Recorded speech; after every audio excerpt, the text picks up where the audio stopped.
আমি রান্না করছি জল ছাড়া মাংসটাকে আগে ম্যাগনেট করে রেখেছি। মশলা যা যা লাগে মাংসর, আদা, রসুন, ধনে গুঁড়ো, জিরে গুঁড়ো, হালকা লঙ্কা গুঁড়ো বেশি দিয়েছি, টমেটো কুচি আর দিয়েছি টক দই দিয়ে, এবং তেলটা পর্যন্ত দিয়ে দিয়েছি, পেঁয়াজ সব দিয়ে মাংসটাকে ম্যারিনেট করে রেখে দিয়েছি।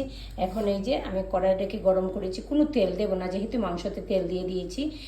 শুধুই আমি মাংসটাকে এখন ঢেলে দেবো। এই যে আমি মাংসটা দিয়ে দিলাম। মাংসটা দেওয়ার পয়েন্টটা হলো, দেওয়ার আগে কড়াইটাকে খুব ভালো করে গরম করতে হবে। গরম করে নিলে পরে মাংসটা যখন দেবো, যেহেতু তেল দিচ্ছি না আগে দেওয়া থাকে, তখন ছাট করে একটা পুরা একটা ফ্লেভার আসবে। ওই ফ্লেভারটা খুব দরকার। তারপরে আঁচটাকে একদম মিডিয়ামে করে দিয়ে এই যে আমি মাংসটা দিয়ে দিলাম।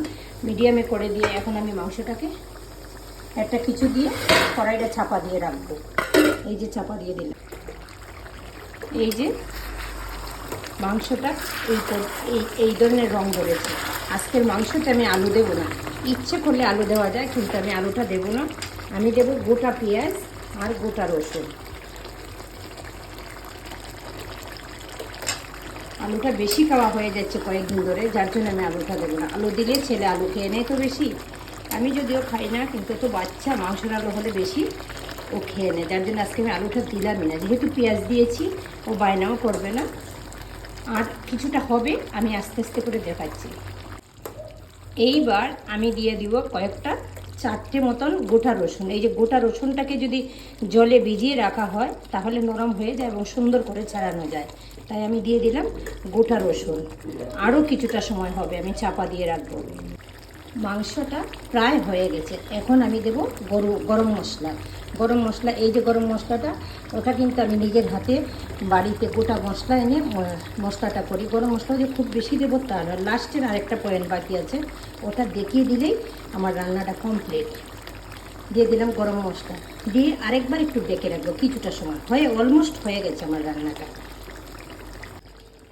মাংস রান্না আমার শেষের দিকে। এখন যে জিনিসটা করব, এটা হলো মেইন। এই রান্নাটার মেইন মানে কি, একটু ফ্লেভার আসবে সুন্দর।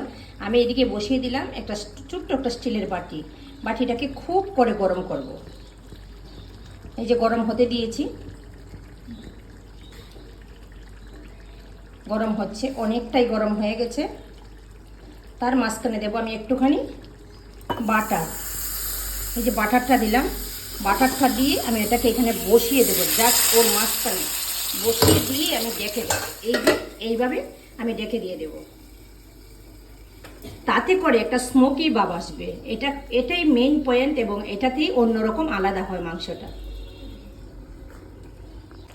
এই যে আমার রান্নাটা কমপ্লিট। একটুখানি বাটার, ওটা ফেলবো না, এটা একটু দিয়ে দেবো, কিন্তু ওটার পুরা যে স্মোকি ভাবটা আসছে, ওটার মাংসটাকে অন্য মাংসর থেকে আলাদা করে দেবে। আর আমার ছেলের হলে একটু ফ্লেভার বা এই ধরনের কিছু হলে ও খুব পছন্দ করে। এই যে এইরকম কালার হয়েছে, খুবই টেস্টি। খেয়ে পরে চেষ্টা করে দেখতে পারো কিন্তু বাড়িতে।